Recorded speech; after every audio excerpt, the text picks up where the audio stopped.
आज आपण fourth chapter effect of electric current हा पाहणार आहोत आणि त्यामध्ये आपण heating effect of electric current. तर what is mean by heating effect of electric current हा पाहत असताना या ठिकाणी आपण first we see the definition. It is what is mean by heating effect of electric current. When it is current is passing through the resistance, when current is passing through the resistance, then it is when current is passes through the resistance, at that time it will be heated. It will be heated due to the current, and this is known as the heating effect of the current. It is known as the heating effect of the current. It is in previous point, या लेक्चरच्या point मध्ये आपण काय पाहिलं होतं. It is या ठिकाणी जर एखाद्या रेझिस्टन्स मधून या रेझिस्टन्स मधून जर करंट वाहत असेल तर त्या ठिकाणी हा रेझिस्टन्स काय होतो, गरम होतो. हा जो रेझिस्टन्स आहे तो गरम होतो. म्हणजे ज्या ठिकाणी when current is passes through this resistance, current is passes through this resistance, it produces heat. This is known as the heating effect of electric current. When current is passing through the resistance, this resistance is connected to the battery, and when we plug the key, at that time current will be passing through this resistance, and due to this current it will be heated, and this is known as the heating effect of electric current. This is known as the heating effect of electric current. त्या heating effect of electric current चा आपण दैनंदिन जीवनामध्ये या ठिकाणी उपयोग करत असताना काही इक्विपमेंट्स जी आहेत त्या ठिकाणी त्यांचा आपण इथं अभ्यास करत आहोत. तर त्यापैकी पहिले जे इक्विपमेंट आहे तर या ठिकाणी जर आपण पाहिलं तर या ठिकाणी असणारं इलेक्ट्रिक कुकर और electric heater. These are the equipments. का electric bulb. These equipments are uses. It is in our daily life. It is electric heater, electric cooker, and it is electric boiler. Electric heater, electric cooker, and electric bulb.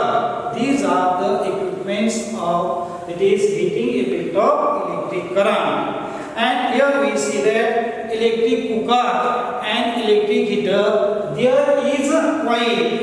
There is coil. We use there will be coil, and this coil is made by the alloy. This coil is made by the alloy of the nichrome.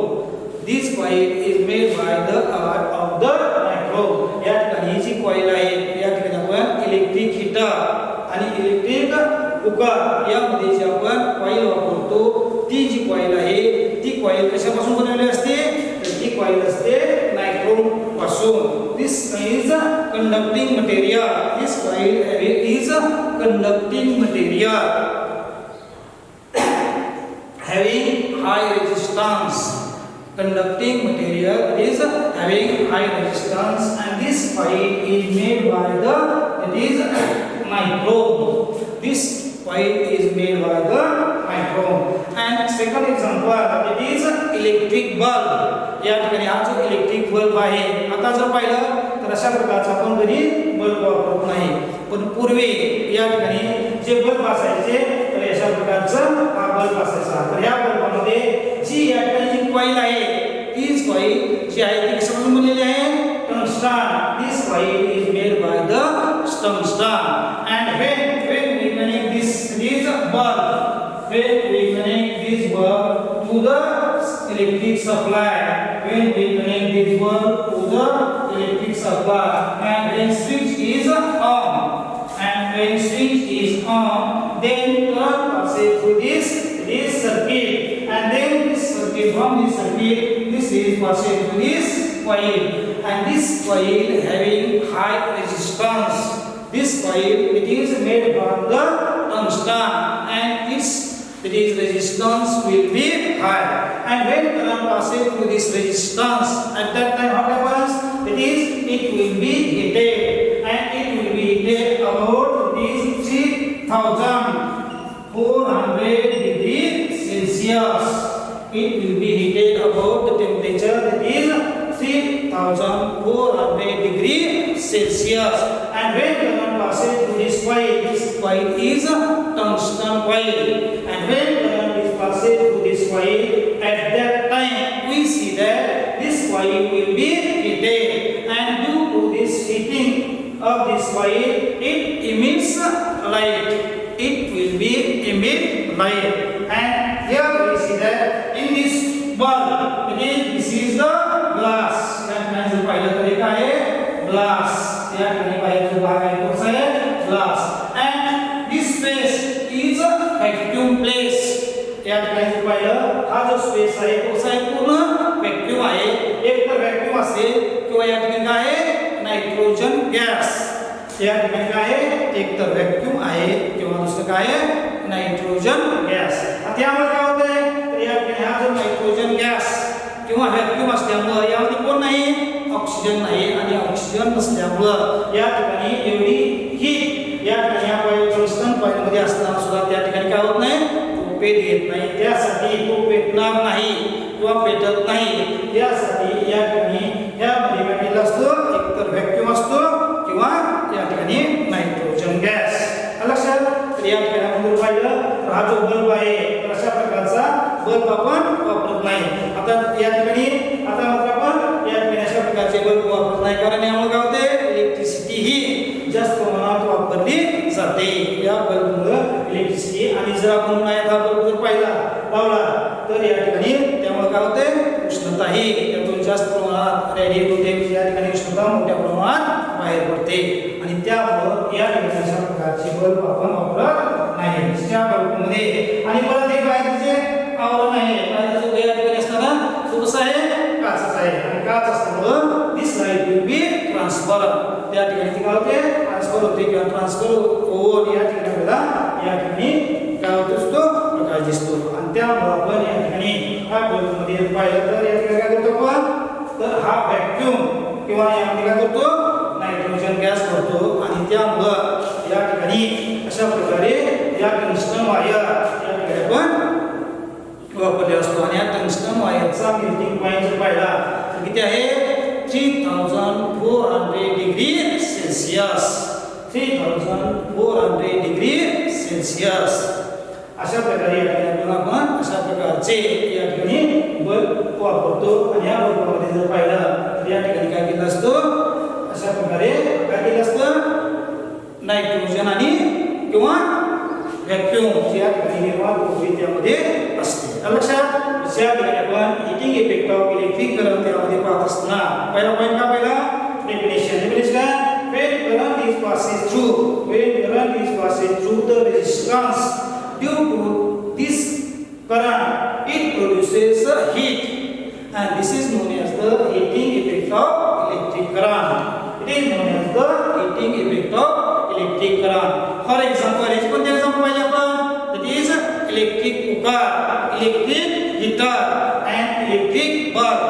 In case of electric bulb, it is we use this tungsten coil, and when current is passed through this tungsten coil, या tungsten coil मधून या ठिकाणी when we are connected these bulbs are connected to the that is battery, and T when we switch on this at that time current will be flow, and when current will be flow then it will be heated at temperature 3400 degree Celsius, and due to this it will be emit light, and it will be heated, it will get heat and light, and it will be filled by the vacuum of nitrogen gas, and due to this glass cover this light will be transferred. And the second example that is the example आपण या ठिकाणी electric heater किंवा electric या ठिकाणी आपण कोणतं पाहिलं cooker. Electric heater आणि इलेक्ट्रिक कुकर मध्ये या ठिकाणी जी कॉईल वापरली गेलेली आहे ती कॉईल कोणती आहे तर या ठिकाणी नायट्रो हॅविंग हाय रेजिस्टन्स. ही जी कॉईल आहे ती कोणती आहे nitro having high resistance.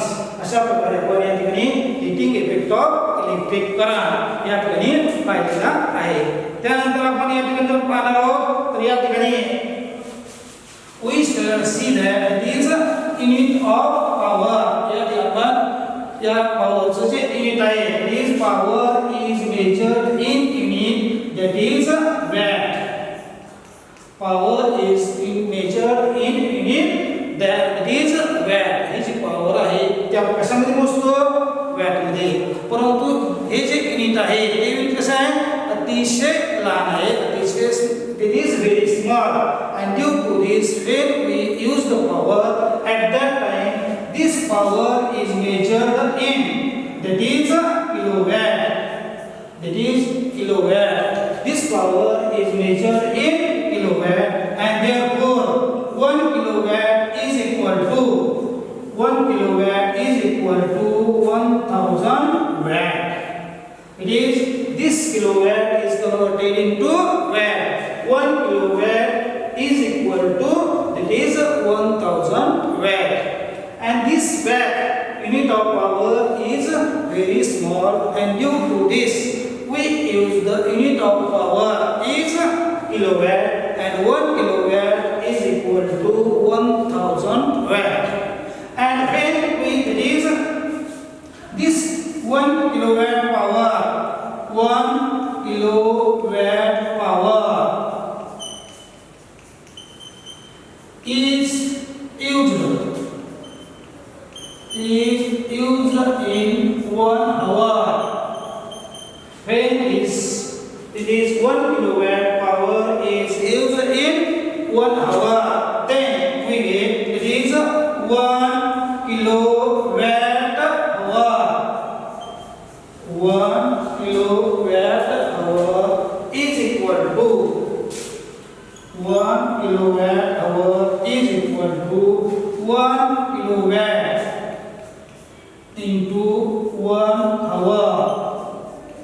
We get 1 kilowatt into 1 hour.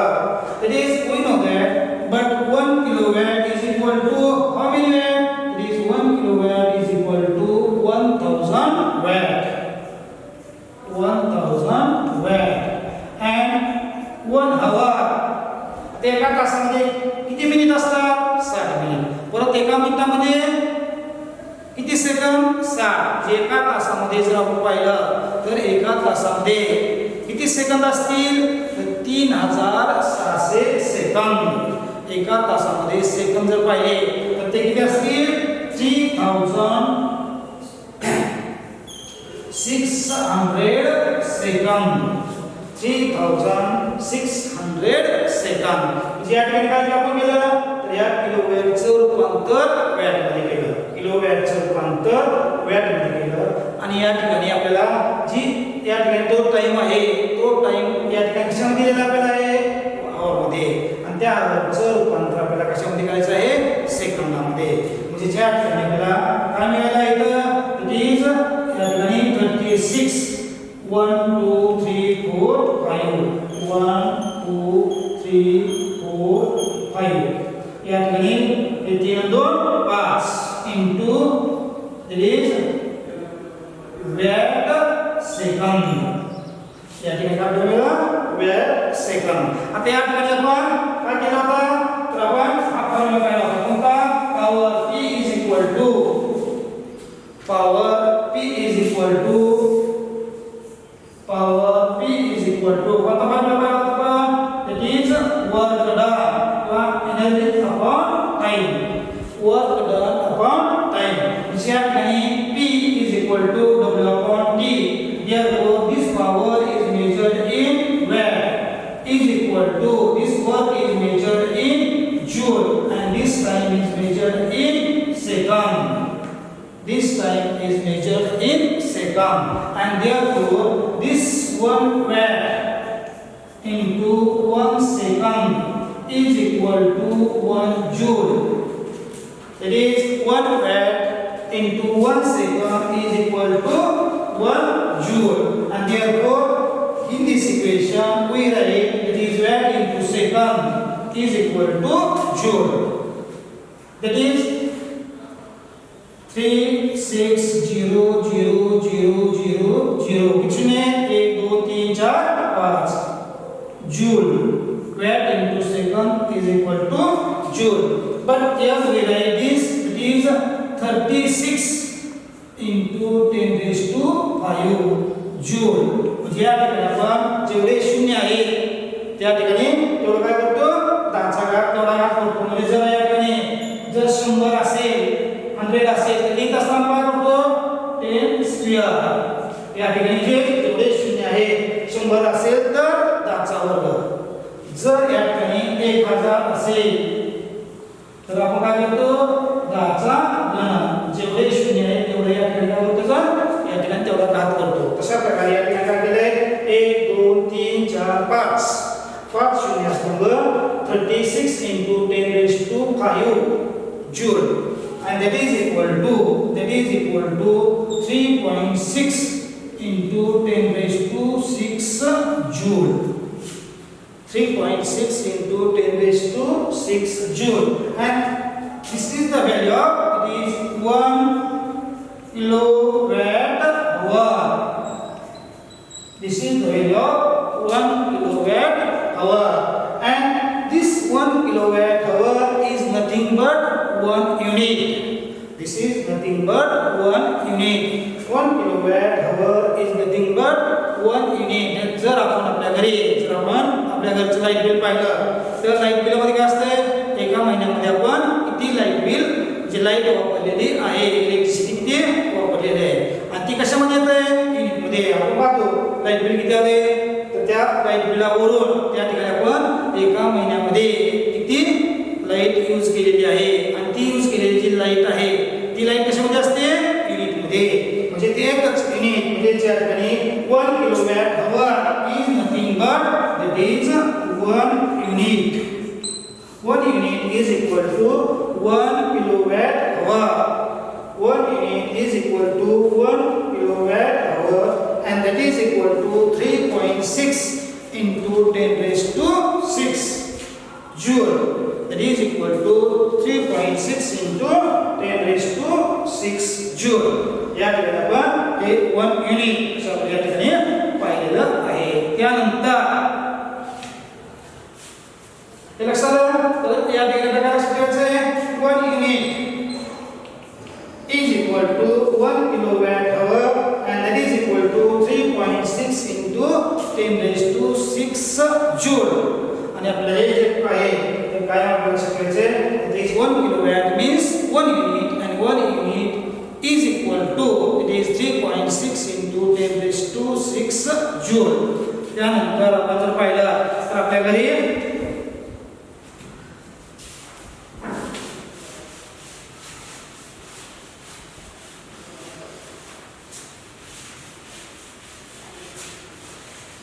तर बऱ्याच वेळा आपण काय करतो तर या ठिकाणी वर्तमानपत्रामध्ये किंवा रेडिओमध्ये किंवा टीव्हीवर बातमी ऐकतो की शॉर्ट सर्किटमुळे या ठिकाणी बऱ्याच ठिकाणी काय झालेले आग लागलेली आहे. आता शॉर्ट सर्किटमध्ये आग लागल्यामुळं या ठिकाणी बरीच दुकानं जळालेली आहेत किंवा घराला कोणाच्या पेट घेतलेला आहे. अशा प्रकारे आपण बऱ्याच वेळा शॉर्ट सर्किट झाल्यामुळं अशा प्रकारचं नुकसान झालेलं आहे आपण ते ऐकतो. आता हे म्हणजेच काय होतं नेमकं शॉर्ट सर्किट होतं म्हणजे काय, तर या ठिकाणी आपल्याला माहित आहे की या ठिकाणी जेव्हा या ठिकाणी आपल्या घरात आपण लाईट घेतो, ज्या ठिकाणी लाईट कनेक्शन घेतो तर त्यावेळेस त्या ठिकाणी असणारे जे वायर्स आहेत तर हे मेन वायर्स पाहिलं तर या ठिकाणी 3 प्रकारचे वायर्स असतात. या ठिकाणी rakhi wires, that is live wire, neutral wire and earthing. या ठिकाणी जर पाहिलं अशा प्रकारचे 3 वायर्स असतात. कोणते, live wire, neutral wire and earthing. अशा प्रकारचे 3 वायर्स या ठिकाणी आपण आपल्या घरात लाईट घेतल्यानंतर त्यापैकी हे जे अर्थिंग आहे तर ते अर्थिंग काय असतं तर त्या ठिकाणी डायरेक्ट अर्थला प्रत्येक जे त्या ठिकाणी असणारं बोर्ड आहे आपल्या घरात जे कनेक्शन दिलेलं आहे तर त्या ठिकाणावर या ठिकाणी काय केलं असतं तर त्या ठिकाणी हे डायरेक्ट अर्थिंग केलेली असते. आणि ही जी अर्थिंग आहे ती आपण गेल्या वर्षी पाहिलेली आहे. जर एखादं इक्विपमेंट्स तर त्यामध्ये असणारं त्याचं जे जॉईंट आहे तर एखादा जॉईंट त्या ठिकाणी काय झालेला आहे जो चुकून त्या ठिकाणी काय झालं छोटंसं वायर या ठिकाणी जर मेटल बॉडीला त्या इक्विपमेंटच्या मेटल बॉडीला जर चिटकलं तर त्यामुळे आपल्याला छोटा त्या ठिकाणी काय होतं आपल्या छोटासा आपल्याला शॉक बसू शकतो. आणि तो शॉक टाळण्यासाठी वायर आहे. कोणतं अर्थिंग वायर या ठिकाणी काय केली असते अर्थला जोडलेली असते. मग या ठिकाणी जर पाहिलं तर आता मेन कोणती वायर राहिली आहे तर या ठिकाणी दोन वायर कोणते कोणते तर यामध्ये असणार अर्थ वायर आणि या ठिकाणी अर्थ वायर तर या ठिकाणी आपण अर्थिंग केलं आहे. आता दोन वायर कोणते राहिली लाईव्ह वायर आणि न्यूट्रल वायर. तर या लाईव्ह वायर आणि न्यूट्रल वायर या दोन्हीमध्ये असणारं जे पोटेन्शियल डिफरन्स आहे तर या ठिकाणी असतो 220 व्होल्ट. काय लक्षात ठेवायचं या ठिकाणी यामध्ये असणारं पोटेन्शियल डिफरन्स जो आहे कोणत्या वायरमध्ये लाईव्ह वायर आणि न्यूट्रल वायर या दोन वायरमध्ये असणारा जो पोटेन्शियल डिफरन्स आहे तो किती असतो 220 व्होल्ट. यामध्ये असणारं पोटेन्शियल डिफरन्स किती आहे 220 व्होल्ट. आता या ठिकाणी आपण ज्यावेळेस लाईटचं कनेक्शन घेतो लाईटचं कनेक्शन घेतल्यानंतर या ठिकाणी आपल्या घरात ज्यावेळेस आपण लाईटचं कनेक्शन घेतो तर त्या ठिकाणी आधी काय केलं असतं मेन स्विच आणि मेन स्विच पासून त्या ठिकाणी मेन स्विच म्हणजे काय असतं एक मेन फ्यूज असतो आणि त्या मेन फ्यूज पासून हे जे कनेक्शन आहे आपल्या प्रत्येक रूम मध्ये आपण दिलेलं असतं. आता प्रत्येक रूम मध्ये जर पाहिलं तर या ठिकाणी हे जे व्होल्टेज आहे सगळीकडे कसं असतं सारखं असतं 220 व्होल्ट. या ठिकाणी असणारं जे व्होल्टेज आहे ते कसं असतं 220 व्होल्ट.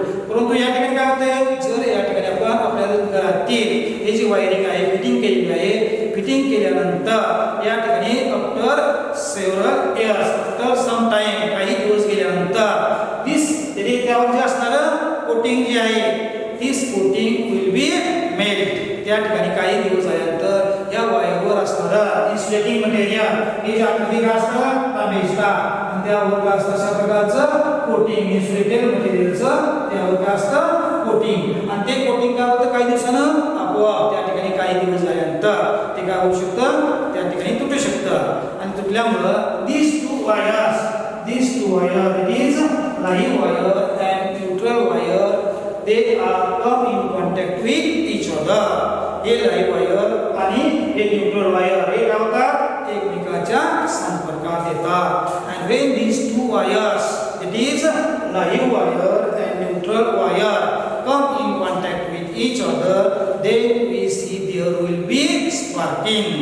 त्या ठिकाणी काय होते स्पार्किंग होते. ज्यावेळेस हे दोन वायर लाईव्ह वायर आणि या ठिकाणी असणारं न्यूट्रल वायर हे दोन वायर जर एकमेकांच्या संपर्कात आले आणि संपर्कात आल्यानंतर त्या ठिकाणी काय होतं तर त्या ठिकाणी स्पार्किंग केव्हा संपर्कात येतात इट इज कोटिंग त्यावरची कोटिंग आहे ते आपोआप एका वेळेस काय होतं निघून पडतं किंवा it will be melt and when it will be melt these two wires they are in contact with each other and when these two wires are in contact with each other then we see that there will be sparking and near to this sparking if there will be it is wood plastic or cotton or clothes या ठिकाणी जर खाली काय असेल plastic असेल कपडा असेल किंवा कागद असतील लाकूड असेल तर त्या ठिकाणी ते काय करतात पेट घेतात and there will be fire and this is known as the short circuit. अशा प्रकारे या ठिकाणी काय होतं लाईव्ह वायर आणि neutral wire when they are come in contact with each other then we see that there will be sparking and when this sparking is on any cloth that is or wood or there is cloth, wood, cotton or plastic at that time it catch the fire and due to this we say that there will be this spark is due to the short circuit आणि हे जे झालेलं आहे ते कशामुळे झालेलं आहे short circuit मुळे झालेलं आहे. लक्षात यामध्ये महत्त्वाचं काय लक्षात ठेवायचं तर या ठिकाणी हे जे शॉर्ट सर्किट जे आहे तर हे कशामुळे होतं लाईव्ह वायर आणि न्यूट्रल वायर लाईव्ह वायर आणि न्यूट्रल वायर यानंतर आपल्याला पाहिजे याची ओव्हरलोडिंग. आता जर आपण पाहिलं तर या ठिकाणी कसे आहेत उन्हाळ्याचे दिवस आहेत आणि उन्हाळ्याच्या दिवसामध्ये म्हणजे सध्या आपण एक ऍक्टिव्हिटी आपल्या घरी एक ऍक्टिव्हिटी करणार आहोत तर या अगोदरचे प्रत्येक महिन्याचे या अगोदरच्या प्रत्येक महिन्याचे या ठिकाणी जर आपण लाईट बिल पाय घेतले आणि त्या लाईट बिल आणि या मे महिन्याचं लाईट बिल हे जर कम्पेअर केले तर आपल्याला काय दिसतंय तर या ठिकाणी या अगोदरचे जे लाईट बिल आहे त्यापेक्षा त्यामध्ये आपल्याला लाईट बिल जास्त आलेलं आहे. हे जास्त आलेलं कशामुळे आहे तर हे जर आपण पाहिलं ड्यू टू द ओव्हरलोडिंग. आता ओव्हरलोडिंग म्हणजे काय at the time of it is we see that it is here we see that at night we use lightning in our house or in home or shop.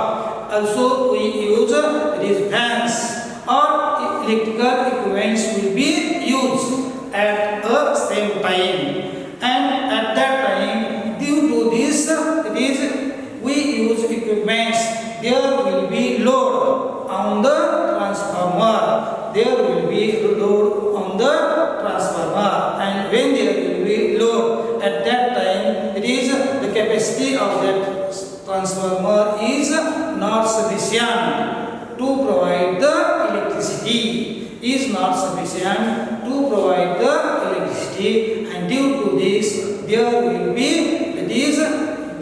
will be one fuse in the transformer, and this fuse will be made, and due to this this electricity will be shut off. आणि त्यामुळे त्या ठिकाणी आपल्या त्या भागातली पूर्ण electricity काय होते म्हणजे बंद होते आणि त्यालाच काय म्हणतो ओव्हरलोडिंग. आणि ज्यावेळेस शॉर्ट सर्किट होते त्या शॉर्ट सर्किटच्या वेळेस काय होते when these two wires are come in contact with each other at that time large amount of heat will be there is large amount of electricity will be flow, and when large amount of electricity will be flow at that time it is fuse wire will be made.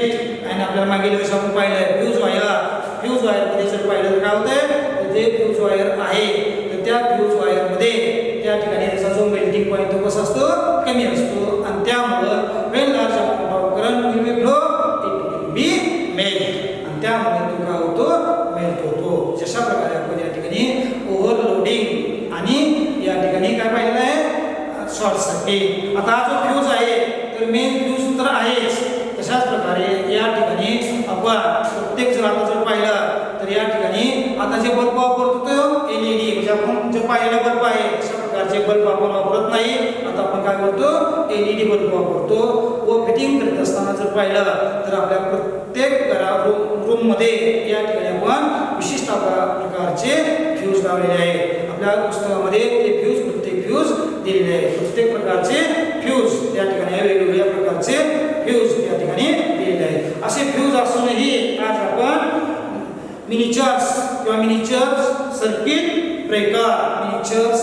Breaker सुद्धा use करतो, आणि या मिनिचर circuit ब्रेकरमुळे ही या ठिकाणी जर very large amount of electricity will be flow at that time this switch will be below, त्यामध्ये जे button आहे मिनिचर सर्किट ब्रेकर जे आहे तो आपोआप काय होतो स्टॉप होतो, आणि त्यामुळे पुढचा जो इलेक्ट्रिसिटी आहे तो काय होतो थांबतो.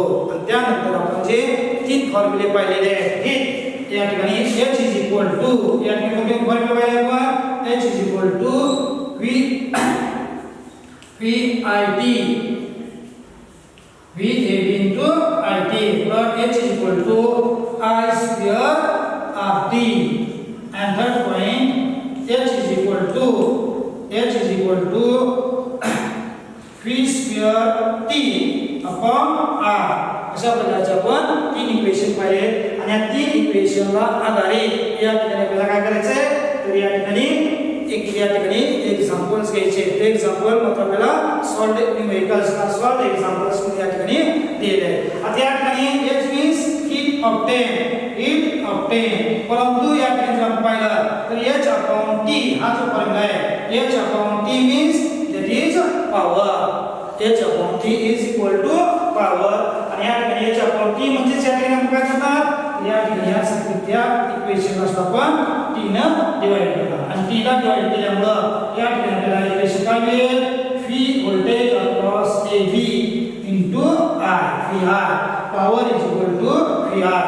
तसंच या ठिकाणी P is equal to या ठिकाणी काय करणार आपल्याला divide by T, and this equation I square RT, this equation is known as the Joule's law, and this T and T will be cancelled, and therefore P is equal to I square R.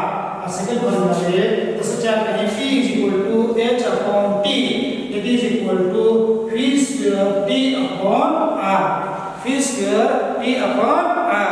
अशा प्रकारे आपल्याला या ठिकाणी equation मिळतं आणि या ठिकाणी या v² अपॉन r जर आपण t ला बोललं तर आपल्याला इक्वेशन मिळेल v² upon r.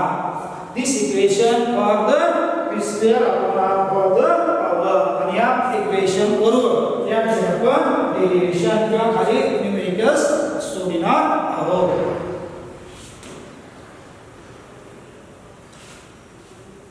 First equation, second equation आणि थर्ड इक्वेशन.